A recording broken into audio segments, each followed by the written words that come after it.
सारा जग सोया था, दुख के अंधेरे में खोया था। धर्म अधर्म में फर्क न था, मानव गुणों का स्वर्ग न था। उसको मारा उसका छीना बन गया था नारा। ईश्वर के उस चमत्कार को तरस रहा था जग सारा। दुखियारों ने उठाई आवाज, कृपा बरसाओ अपनी आज।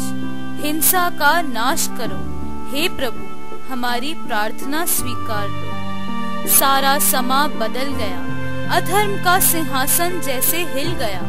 बच्चे बच्चे के होठों पर यही थे शब्द, अवतार आया अब खुश रहेंगे सब। ईश्वर अपनी सर्वश्रेष्ठ रचना इंसान से बेहद स्नेह की भावना रखता है। इसलिए जब जब धर्म की हानि हुई है तब तब उसने इंसान के हित के लिए अवतार भेजे। आज भी कुछ ऐसे ही हालात हैं दुनिया के, जिसके लिए ईश्वर ने फिर एक अवतार को धरती पर उतारा है। बहाउल्लाह का जन्म 12 नवंबर सन 1817 को ईरान की राजधानी तेहरान में हुआ था। ईश्वर ने इंसान की सुन ली और धरती पर उस अवतार को भेजा जिसे कल्कि अवतार के नाम से जाना जाता है। बचपन से ही बहाउल्लाह अपने ज्ञान और परिपक्वता के लिए जाने जाते थे। उनके पिता मिर्जा बुजुर्ग शाह के दरबार में एक वरिष्ठ मंत्री थे। 19 साल की उम्र में उन्होंने अपने पिता को खो दिया। जब उनको अपने पिता का कार्यभार सौंपी गई तो उन्होंने उसे अस्वीकार कर दिया। बहाउल्लाह के ज्येष्ठ पुत्र अब्दुल बाहा का कहना है, उनकी शक्ति से अचंभित हुए बगैर कोई भी उनकी उपस्थिति में खड़ा नहीं हो सकता। जिन विद्वानों ने भी उनकी करीबी पाई वे उनके ज्ञान से चकित रह गए। फिर भी वह किसी स्कूल में नहीं गए, ना ही किसी विद्वान द्वारा दीक्षित किए गए। 1844 में बाप ने घोषणा की कि वो दिन आ चुका है जिसकी अपेक्षा सभी धर्म के लोगों को थी। बहाउल्लाह ने उनके संदेश को स्वीकार किया और जहों ओर उनकी शिक्षाओं को प्रसारित करना शुरू कर दिया।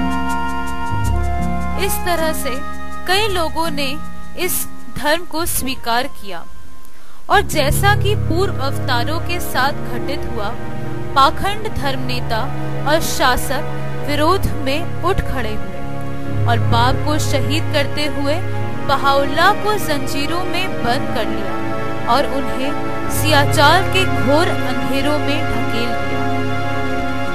बहाउल्लाह कहते हैं, इसी सियाचाल के अंधेरों में एक रात उनके स्वप्न में चारों तरफ से ये पावन शब्द गूंजने लगे, सच ही हम तुझे तेरे अपने भरोसे तेरी अपनी कलम से विजयी बनाएंगे। तुझ पर जो विपत्ति टूटी है उसके लिए तू दुखी मत हो और ना ही घबरा, क्योंकि तू सुरक्षित है। ज्यों ही ईश्वर धरती का खजाना इकट्ठा करेंगे, वे मनुष्य जो तेरी सहायता करेंगे तेरे ही नाम पर करेंगे, जिनका ईश्वर ने हृदय परिवर्तन किया है, जैसे वे तुम्हें पहचान गए हैं। इसके बाद बहाउल्लाह के विरोधियों ने उनको और कष्ट पहुंचाने के लिए उन्हें देश निकाला कर तेहरान से बगदाद, बगदाद से कॉन्स्टेंटिनोपल और उसके पश्चात एड्रियानोपल जाने का आदेश दिया।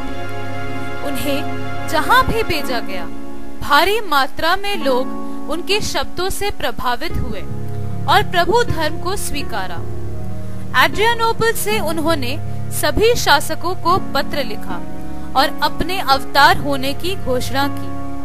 उन्हें सलाह देते हुए बहाउल्लाह उनसे न्याय के पथ पर चलने को कहा और चेतावनी दी कि ऐसा ना करने पर घोर आपत्ति उन पर टूट पड़ेगी। अंत में उनके प्राण निकालने के लिए उनको दुनिया के सबसे निकृष्ट जेल अक्का में भेजा गया।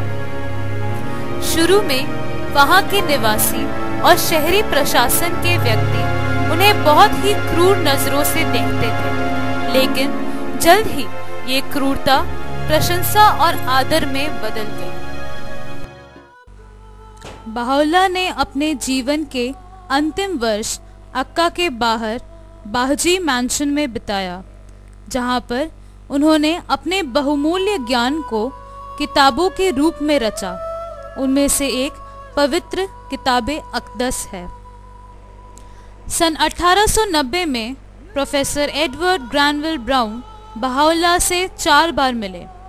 अपनी पहली भेंट के बारे में ये कहते हैं, जिसकी मुखाकृति को मैंने देखा था उसे कभी भूल नहीं सकता, हालांकि उसका वर्णन मैं नहीं कर सकता। दिल की गहराई तक उतरती हुई आंखें जैसे किसी की आत्मा को पढ़ने की शक्ति रखती हैं। घनी बाहों पर शक्ति और अधिकार का पूरा प्रभाव था। पूछने की जरूरत नहीं है कि मैं किनकी उपस्थिति में खड़ा था। बहाउल्लाह ने उनसे कहा, समस्त राष्ट्र अपनी आस्था में एक बने, सभी मनुष्य भाइयों की तरह रहें। मनुष्य की संतानों के बीच स्नेह और एकता का बंधन मजबूत हो, धर्मों की भिन्नता समाप्त हो और नस्ल का अंतर समाप्त कर दिया जाए। हम यही चाहते हैं, इसमें हानि ही क्या है? ऐसा ही होगा।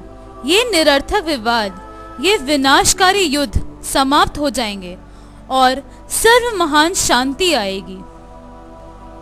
29 मई सन 1892 में उनका स्वर्गारोहण हुआ। उनकी समाधि बाहजी में है, जो आज बहाइयों के लिए सबसे पवित्र स्थल है। आज 50 लाख से भी ज्यादा बहाई बहाउल्लाह की शिक्षाओं को सच्चाई में बदलने के लिए कूच कर चुके हैं। यह बहाई दुनिया के विभिन्न जनजाति और संस्कृति से हैं। ब्रिटानिका एनसाइक्लोपीडिया के अनुसार बहाई धर्म ईसाई धर्म के बाद दुनिया भर का दूसरा सबसे प्रसारित धर्म है। ये 235 देशों के 1,32,000 शहरों और गांव में रहते हैं। इन सब का एक ही उद्देश्य है कि उस ईश्वर की छत्र छाया में इस धरती में शांति और एकता लाएं और मानव जाति की सेवा में अपना जीवन समर्पित कर दें। लखनऊ के बहाई भी कई ऐसे कार्यक्रमों का आयोजन कर रहे हैं जो बहाउल्लाह का सपना साकार करने के लिए समर्पित हैं। बच्चों के लिए नैतिक कक्षाएं, किशोरों के लिए सशक्तिकरण योजनाएं, वयस्कों के लिए अध्ययन वृत्त कक्षाएं एवं भक्तिपरक बैठकों का आयोजन होता है। हम आशा करते हैं कि बहाउल्लाह की इन शिक्षाओं से नफरत के बीज सूख जाएंगे और प्यार के नए फूल खिलेंगे।